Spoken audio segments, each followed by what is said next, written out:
The National Assembly has passed the 2020 budget of 10.59 trillion, barely 2 months after President Muhammadu Buhari submitted the document to the Assembly. Now, the passage followed the consideration and adoption of the report of the Senate Committee on Appropriation by its chairman, Senator Barau Jibrin. Presenting the report at plenary, Jibrin said the committee adopted the 2020 to 2022 medium-term expenditure framework, that's MTEF, and fiscal strategy paper, as approved by the National Assembly. Now, the budget is 260 billion naira higher than the 10.3 trillion submitted by the president, that's President Muhammadu Buhari. Chairman, Senate Committee on Appropriation says the increase in the budget is to allow for interventions in areas like national security, road infrastructure, mines and steel development, health, social needs, among others. The breakdown of the budget puts aggregate expenditure at 10.594 trillion, statutory transfers at 560.4 billion naira, debt service at 2.7 trillion naira, recurrent expenditure at 4.8 trillion, capital expenditure at 2.4 trillion naira, fiscal deficit at 2.28 trillion naira, and deficit as well as GDP at 1.52%. Now, the lawmakers adopted a daily crude production rate of 2.18 million barrels, as proposed by the executive. The Senate, however, adopted $57 oil benchmark as against this executive proposal of $55. President of the Senate, Ahmed Lawan, who appreciated his colleagues for their efforts on the budget, says success recorded is in conjunction with the House of Representatives. Well, while reiterating that the National Assembly has provided the executive what it needed to implement the budget, Lawan expressed his hope that the implementation of the budget would be faster. This is Nigeria Today. Our focus is on this edition is the 2020 Appropriation Bill, and I am Anne Jibuno. Welcome.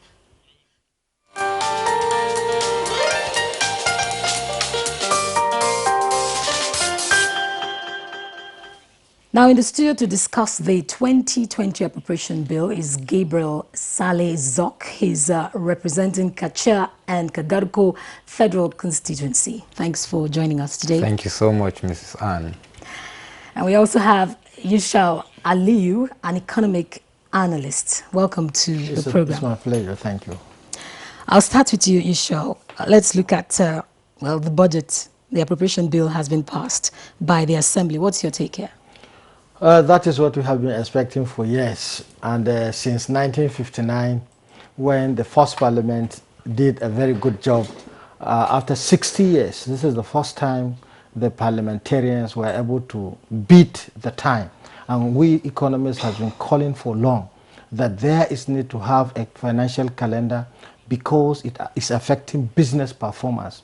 And if you have a situation where the budget at the center begins 1st January, that means that all other aspects of our investment, of our interventions can work. And therefore, I am also have to commend not only the membership, I have to also commend the spirit of coming together by the two chambers, because at times with that number we have seen how interest is being used in the budget. But for now, we have seen a solidified budget, and we are hoping that when this is submitted to Mr. President, the Mr. President will take two key areas. One, to look at the performance of 2019 budget, and also to look at the last one of 2019 budget, and then begin the 2020 in good time.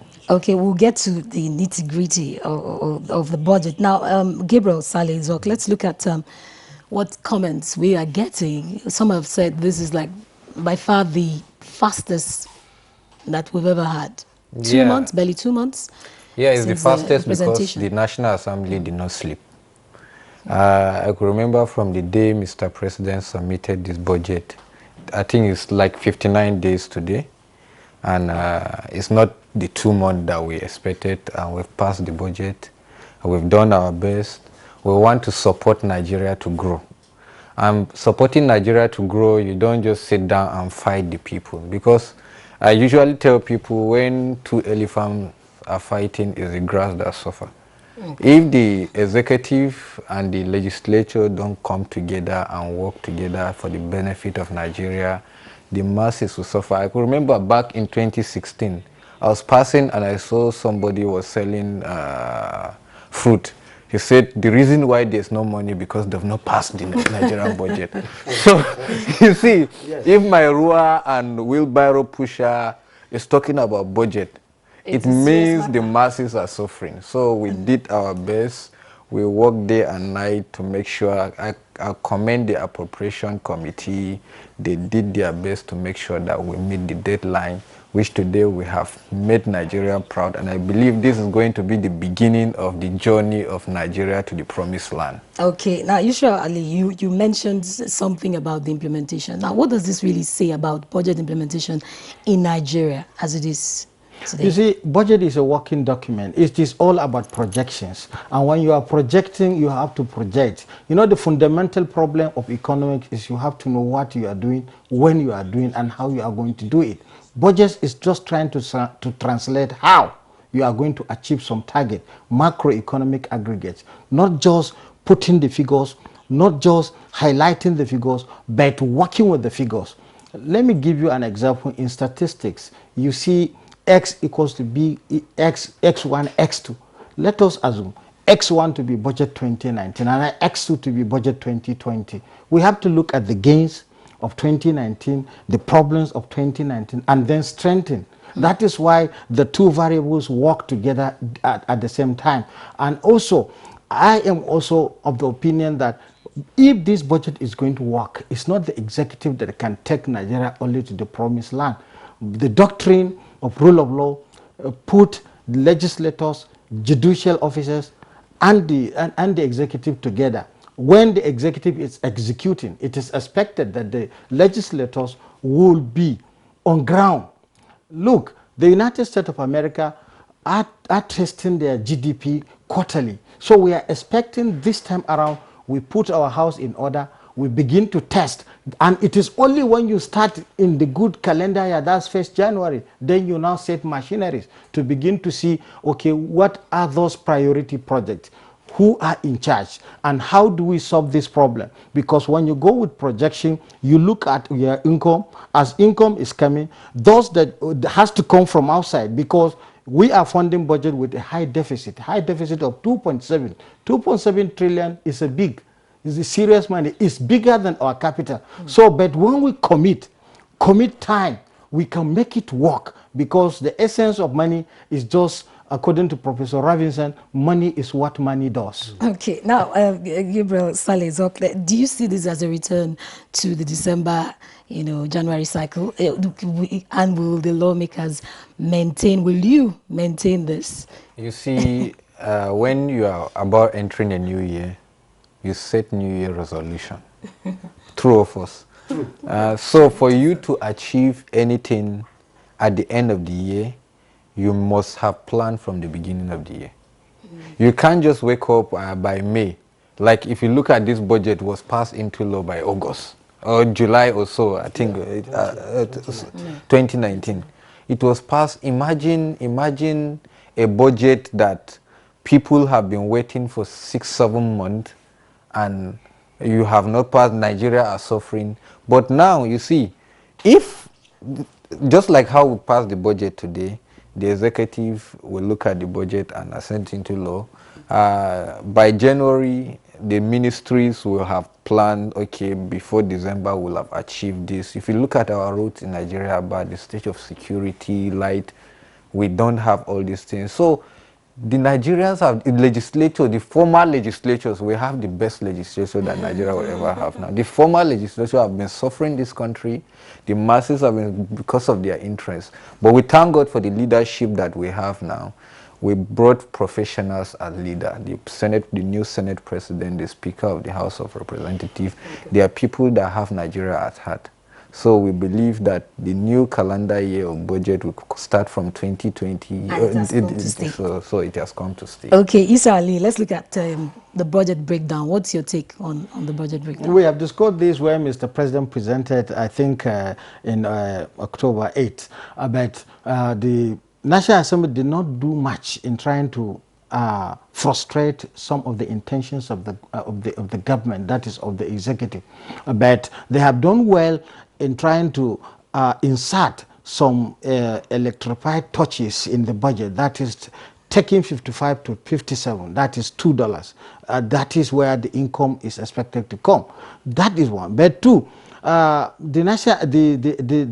parliamentarians also did well in trying to maintain the oil production at 2.18 million. So this is a big challenge to the executive because all they require is given to them. But there is still much to be done. In my own opinion, the budget as it is, working document, this is going to be an experiment year to test whether politicians are ready to push the GDP of a state. That is not only allocating the money, but making sure that the right contractors are giving job, making sure that contractors move to site wherever that it is being approved. And at the same time also, we are hoping that the borrowing aspect of that has to also be looked into because we are servicing 2.7 trillion is a big amount to transform an economy, looking at 774 local government and 36. But budget at the federal, that is what people don't understand. Honorable spoke about people on the street. When budget is mentioned, the man in the street in Abuja here is talking about federal budget. He is not talking about the state budget. He is not talking about local government budget. So it is a challenge to all parliamentarians and all politicians to begin to now, during campaign, educate the electorate that look, it's not just the central budget that is going to transform your life, bring you milk and honey on your tables. It is the combination of the three, because the 3 tiers of government is a federalism. The 3 arms of government is democracy. And you mentioned the issue about the issue on the increase from 55 to 57. What do you think is responsible for this slight increase? Intervention. It's not good. You look at National Assembly, you look at the volume of representation with experience, and you expect to take a budget from a cycle of executive to those parliament and then without doing anything. It's not good for them as parliamentarians to always be in the... I remember we discussed Robert Stamp. I said what the best way for parliamentarians to understand that there is a heavy responsibility on their head is their own constituencies. And no matter what, in any budget, any project is going to somebody's constituency. Then if you find as a legislator that my constituency, what is going there and who is to support me to get there. But remember, Mr. President has the entire constituency, but he is alone, only with ministers, cabinet.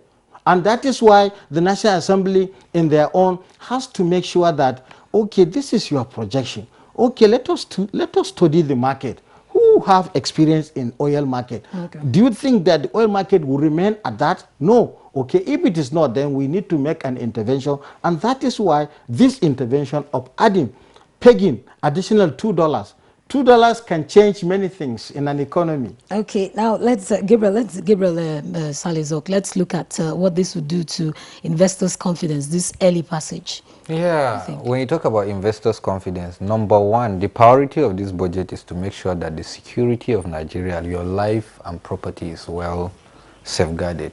And as a businessman, before I will invest my money, I will make sure that my money is safe. And for my money to be safe, I'll make sure that where I'm putting my money is the right place. Nigeria is a home of milk and honey. But we, the Nigeria, we don't love Nigeria.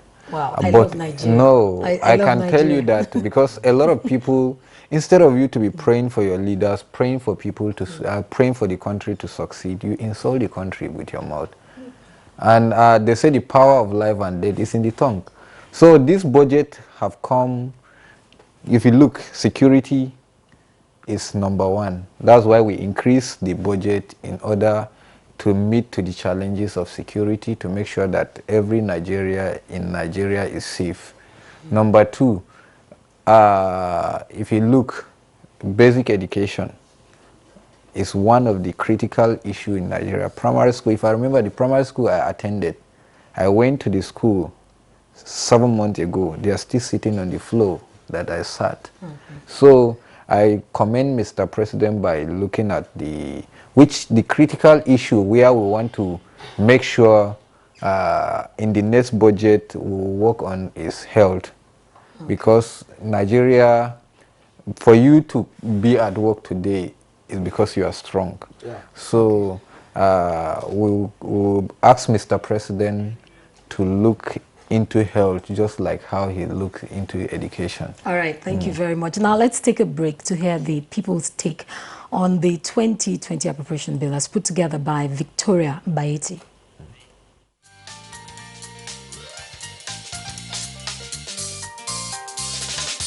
This is the first of its kind that the budget for the next year is being passed before the year. Because we have been seeing budgets year in, out, no performance, nothing, no index reports, nothing. We just see the budget has been passed, budget has been closed. That's all we have been saying. But I pray that with this new night assembly and this move to pass the budget before the year runs off, so that the new year will start with a new budget. Let's pray that it's going to be a new beginning for the nation. The executive will hasten it up. It will be good now to return it back to the cycle of January to December. We will not just want to be talking about the releases, the passing of budgets. We want to see how it is being released accordingly, appropriately, and timely. I'm so happy it happened so fast, so quickly, and I hope all the work to be done quickly as well. It's okay, at least we are coming back to normal. That is how it's supposed to be. But just like I said, the issue now is now left to the presidency. If the president signs it to law in time.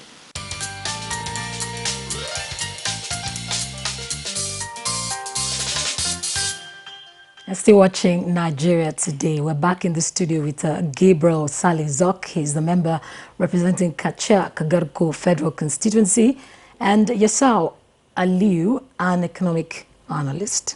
Thank you for being here. Now, the people have spoken. Yes. There is concerns about implementation. What do you think? Let's start with you, Shao. This is what we are expecting in a democracy. You know, Honorable pointed out blank. If somebody that is selling pure water and he cannot record sales and he complains budget is not passed, so he has a way of understanding a budget. Every individual household has a budget, and if you want to understand budget, go back to the base, go back to your house. Understand what are your target, what are your resolution, how do you expect to add wife if you want to add wife, how do you expect to send your child to university, through which means. These are some of the household budgeting.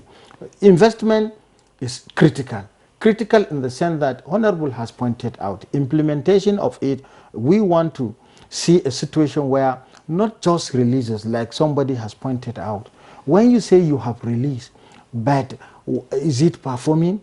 Because there is performance model at which you understand the percentage of performance. There is also selection of project and continuity. We are operating medium-term expenditure framework.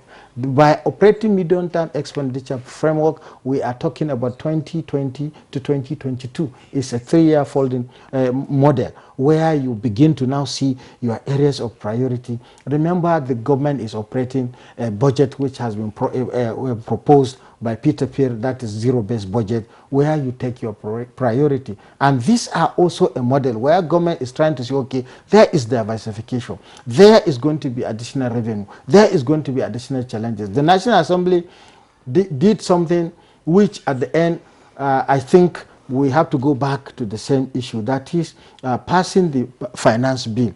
You know, the budget 2020 is attached to a bill that now show what are the financial equities, or what are the areas, fiscal equities, in which the economy has to bring together and understand who is shortchanged. How do we now bring and empower the economy? These are some of the things we want to see being implemented, not just collecting the VAT because it is passed. We are expecting a quarterly report to Nigerians that VAT performance as a result of ABC, now we have ABC, and we are going to put in critical investment that has to do with Human Capital Development Index. And I'm happy Mr. President in his presentation highlighted that what he wants to see in this 20 budget is not, he wants to see collective prosperity. Okay. That is prosperity not only from the rich, but prosperity that will include the poor. Let me ask Gabriel Saleh-Zok on the strategies to be adopted to ensure implementation.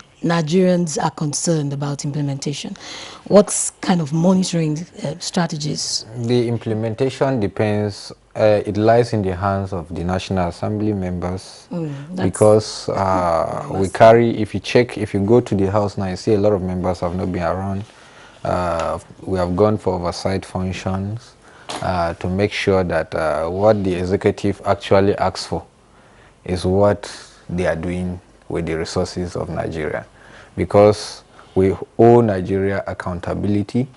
We have National Assembly that are willing to work, that are dedicated to their work, because you can see that you elected us to make sure that we work, and for 59 days we are able to pass 10.59 trillion budget. You should know that this is National Assembly that are willing to work. We are going to see a different National Assembly in the next 4 years. Okay. So expect the best from us, and Nigeria will thank us at the end of the 4 years. Okay, now Isha, let's look at the budget figures.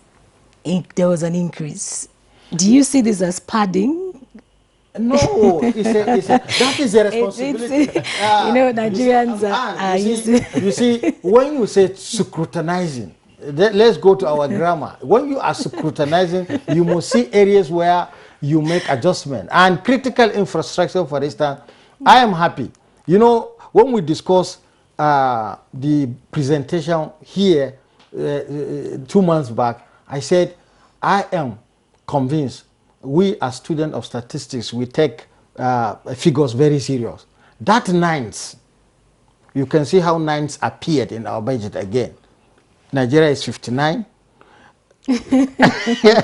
On and on and on. The 9th Senate, and now we have 10.5, 10.9 something. So you see, and this passed in 59 days. And passed in 59 days. So this, we are going in econometrics. When you interpret, you will see the result, either being with confidence or without confidence. But I am hoping that we were going to have the confidence, because the cooperation of politicians is what will bring development. If they are divided, there is no progress. Okay, did you want to add something to? Well, I will take you back to Kaduna State. Briefly. Like, you see, we have the best governor in Nigeria, in Kaduna State. When Governor Ahmed Nasru El-Rufai came into power in 2015, the first thing he did was to improve the health sector, the education sector, and now, from 2015 to 2019, now he has gone back to rural township roots, and all is because he had the support of the legislature in the state, and he was a governor that knew what he wanted to achieve. Okay. Now, we are supporting Mr. President to succeed, because if you succeed, Nigeria has succeeded. If you fail, it's not the president that failed, it's Nigeria that has failed. We elected him, we believe in him. Okay. So thank you so much for exercising your patience and seeing what the National Assembly and the executive would do for you people. Okay, we are completely out of time. Very, very briefly. Okay, I've told I'm completely out of time. Maybe on another day. Thank you very much, Gabriel Saleh-Zok, member representing Akecha Kagarko Federal Constituency, for joining us today. Thank you so much. And also thank you, Shaliu, economic analyst, for making our time to be here. Well, that's the much we can take on the program. We appreciate your time. Nigeria Today airs every weekday at 7:30 p.m. Also catch this and other episodes on our YouTube address, www.youtube.com/NTA News 24 Hub. I am Anne Jibuno. Good evening.